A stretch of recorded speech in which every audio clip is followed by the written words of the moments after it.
Spirit whisker the revenant एक ऐसी masterpiece horror movie है जिसके बारे में कहा जाता है कि इसे देखते समय अनेक कमजोर दिल वाले लोग हॉल से चीखते चिल्लाते बाहर आ गए थे और जिन्होंने देखी वो कई रातों तक सो नहीं पाए।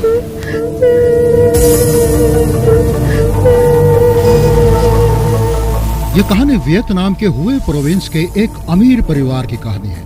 इस परिवार का 13 साल का बच्चा जिसका नाम गिया है, वो एक दिन खेलते खेलते एक तालाब के पास जा पहुंचता है।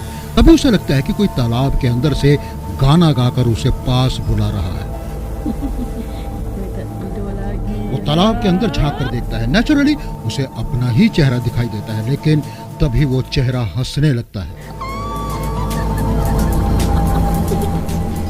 गिया डर जाता है और जैसे ही पलटकर भागने लगता है उसे अपना ही एक हमशक्ल अपने सामने खड़ा दिखाई देता है। लेकिन ये क्या, उसका चेहरा साफ नहीं दिखता, बेहद बिगड़ा हुआ और ब्लर चेहरा, ऐसा उसने पहले कभी नहीं देखा था। गिया उससे डरकर पीछे हटता है और तालाब में गिर जाता है। ब्लर चेहरे का खौफनाक राज भी अभी आगे खुलेगा। यहीं पर स्क्रीन पर तालाब के पास बैठी हुई एक मिस्टीरियस ब्लैक कैट पहली बार दिखाई देती है। दूसरी तरफ गिया की फैमिली में एक सेलिब्रेशन सेरेमनी चल रही है। इस सेरेमनी के बाद सभी गांव वाले तालाब में दिए जलाकर छोड़ते हैं, लेकिन ये देखकर हैरान हो जाते हैं कि सारे दिए अचानक एक जगह जाकर इकट्ठे हो गए हैं। लोग कुछ समझ पाते तभी गिया की लाश तैरकर ऊपर आ जाती है। लोग भयानक रूप से डर जाते हैं और गिया की मां तो बेहोश हो जाती है। गिया की दादी मेबिक को भी बहुत बड़ा सदमा लगता है, क्योंकि गिया इस परिवार का इकलौता वारिस था। इसके बाद फ्यूनरल सीन दिखता है। गिया की मां का बहुत बुरा हाल है। उसे यकीन नहीं हो रहा कि उसका बेटा अब जिंदा नहीं है। किसी तरह उसका पति उसे संभालता है। दूसरी तरफ जबरदस्त सदमे में होने के बावजूद गिया की दादी मेबिक रोती नहीं है।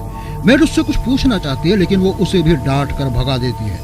वो लगातार कुछ सोच रही है। तभी उसे महसूस होता है कि खिड़की के बाहर से कुछ आवाजें आ रही हैं।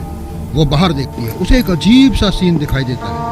कुछ अनजाने लोग जिन्होंने अपना चेहरा छुपाया हुआ है, उनके हाथों में लैंप है, उनके साथ एक रथ है जिस पर कोई बैठा है। ध्यान से देखने पर पता चलता है कि वो गिया है। और वहीं पर मौजूद है वो भयानक काली बिल्ली।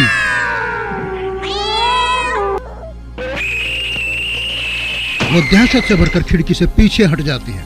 तभी वहां पर उसकी मेड आती है और उसे इतना डरा हुआ देखकर पूछती है कि क्या हुआ। मैं भी कितनी ज्यादा डरी हुई है कि वो मुंह से कुछ नहीं बोल पाती, सिर्फ खिड़की की तरफ इशारा करती है, लेकिन मेड को वहां कोई नहीं दिखता।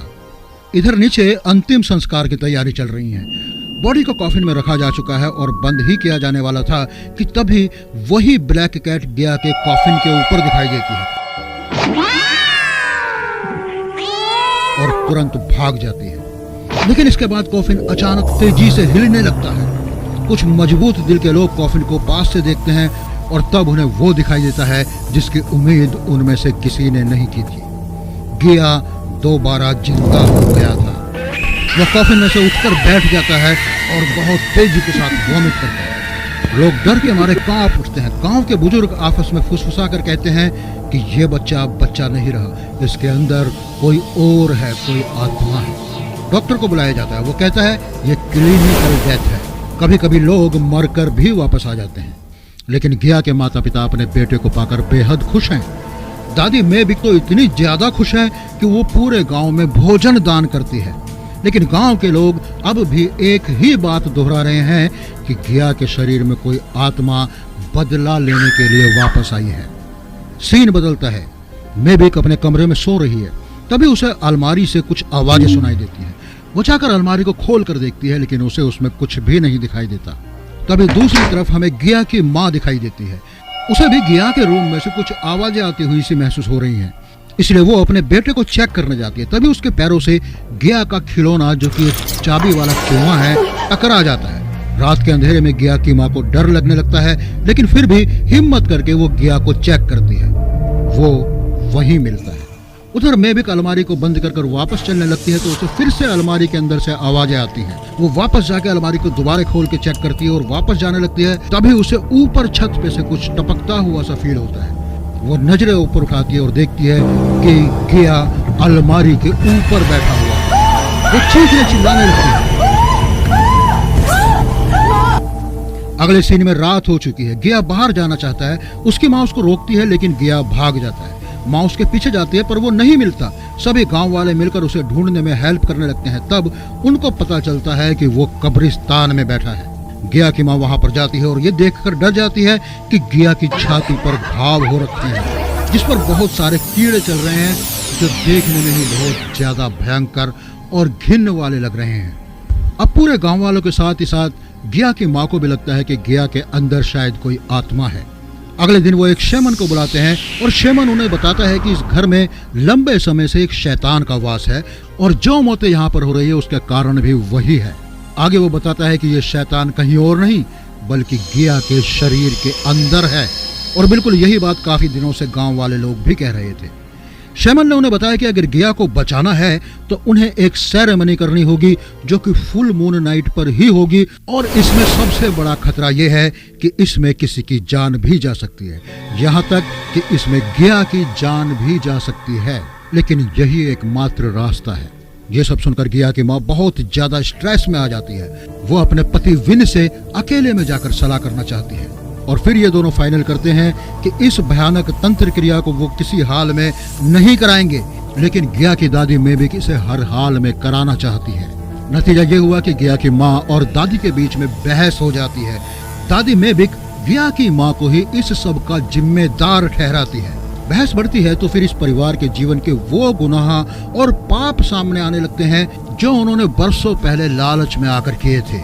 दरअसल मेबिक का एक बड़ा भाई थाई एक ली नाम की सिंगर से प्रेम करता था। ली ने एक लड़के को जन्म दिया जिसका नाम हेन रखा गया। मेबिक ने एक तांत्रिक ओझा को बुलाकर इस बच्चे के भाग्य के बारे में पूछा तो उसने बताया कि ये बच्चा घर में बहुत बड़ा बैड लक लाने वाला है। ठीक इसी समय गिया की माँ भी प्रेग्नेंट थी। ये सभी बातें मेबिक ने गिया की प्रेग्नेंट माँ को बताई और कहा कि उसे इस बच्चे को हर हाल में मारना होगा। हालांकि गिया की माँ काफी सेंसिटिव थी, लेकिन मेबिक ने उसे ऐसा करने के लिए मजबूर कर दिया। मजबूरी में गिया की माँ ने मेड के साथ मिलकर पालने में सोए हुए ली के बच्चे हेन के मुंह पर तकिया रखकर उसे खत्म कर दिया। तकिया रखने से उस 1 महीने के नन्हे बच्चे के सारे नाक नक्श बिगड़ गए और वो दम तोड़ देता है। अब आप समझ गए होंगे कि ये बिना नाक नक्श वाला ब्लर चेहरा किसका है जो गिया की मौत का कारण बना। वो यही ली का बच्चा है जो भूत बन गया था। लेकिन ये सब ली देख लेती है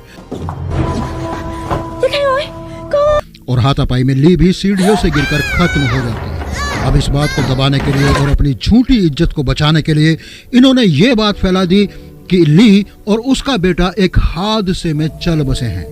लेकिन ऐसे गुनाह छुपाने से नहीं छुपते। शेमन ने उन्हें बताया कि ये जो काली बिल्ली है ये कोई और नहीं बल्कि ये ली की ही आत्मा का एक रूप है जो बदला लेने आई है, और गिया के शरीर में भी ली का बनाया हुआ ही प्रेत है। ये सब जानने के बाद भी विन और गिया की माँ कहते हैं कि चाहे कुछ भी हो जाए लेकिन वो ये तांत्रिक सेरेमनी नहीं होने देंगे। लेकिन दादी मेबिक इसे हर हाल में करना चाहती थी।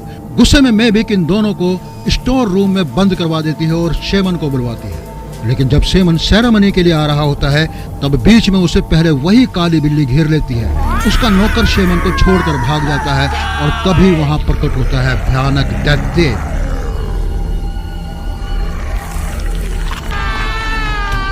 जो शेमन को खत्म कर देता है। सीन चेंज होता है। हाउस होल्ड यानी कि मेड सेरेमनी वाली उस जगह पर आते हैं जहां पर गिया को लिटाया गया होता है और वहीं पर मरा हुआ शेमन भी था। जैसे ही उसे टच किया जाता है कि वो अचानक से गिर पड़ता है। ये देखकर दोनों डर जाते हैं। तभी विक को कोई दबोच लेता है। ये ली की आत्मा होती है। गिया की माँ और विन बिल्कुल हेल्पलेस थे। ये आत्मा पहले मेबिक को ही चुनती है और फिर मेबिक के मुंह के अंदर जलती हुई अगरबत्ती डाल देती है और इसके बाद वो उसे स्टैप करके खत्म कर देती है और उसका खून अपने ही दूसरे रूप कैट और डीमन को सर्व करती है। इधर विन जैसे तैसे अपने आप को छुड़वाकर अपनी बीवी को भी आजाद करता है, लेकिन तभी ली वहां पर आ जाती है और गिया की मां पर हमला कर देती है। लेकिन विन बीच में आकर उसे बचा लेता है और वो अपनी वाइफ को गिया को आजाद करने के लिए कहता है, जो कि अभी भी बंधा हुआ पड़ा है। लेकिन इससे पहले ही ली उस पर हमला कर देती है। दोनों में भयानक लड़ाई छिड़ जाती है। लेकिन ली, जो कि एक भयानक आत्मा है, वो गिया की माँ पर भारी पड़ रही होती है। तभी गिया की माँ देखती है कि ली बार बार एक बर्तन से बात कर रही है। वो जानती है कि उस पॉट के अंदर हेन की अस्थियां है, जो ली का बेटा है। गिया की माँ उस पॉट को तोड़ देती है और अस्थियों के साथ ही हेन हमेशा के लिए समाप्त हो जाता है, यानी उसकी आत्मा को मुक्ति मिल जाती है। ये देखकर ली रोने लगती है, क्योंकि ली की अपने बेटे को जिंदा करने की अब आखिरी उम्मीद भी समाप्त हो चुकी थी। अब ली को ज्यादा गुस्सा आ जाता है और वो उस काली बिल्ली के टुकड़े कर देती है, जिससे बिल्ली में मौजूद डीमेन आजाद होकर ली के शरीर में आ जाता है और ली पूरी तरह से डीमेन में चेंज हो जाती है और फिर गिया की माँ पर हमला कर देती है। तभी विन पीछे से एक मशाल लेकर उस पर हमला कर देता है। फ्लैशबैक में गिया की माँ को ध्यान आता है कि गिया भी कब्रिस्तान में आग से डर रहा था। यहाँ पर ली यानी ली का प्रेत भी आग से डर रहा है। लेकिन ली के हमले से मशाल वहीं बने हुए एक गड्ढे में गिर गई और वहां पर उस गड्ढे में आग लग जाती है। यहीं पर गिया की माँ अपने बेटे को बचाने के लिए एक भयानक डिसीजन लेती है। वो ली को लेकर आग में कूद जाती है। विन को समझ नहीं आता कि वो अब क्या करे। वो टूट चुका है, वो रो रहा है। सीन चेंज होता है और कुछ साल बाद का दृश्य सामने आता है। अब गिया पूरी तरह से ठीक हो चुका है और उसके पापा विन भी ठीक हैं। गिया और उसके पिताजी मेबिक और गिया की माँ के सामने अगरबत्ती अर्पित करते हैं उनकी याद के लिए, और यहीं पर यह मूवी समाप्त हो जाती है। दोस्तों, यदि आपको मूवी पसंद आई है तो हमारे चैनल को सब्सक्राइब करें और वीडियो को लाइक और शेयर करें।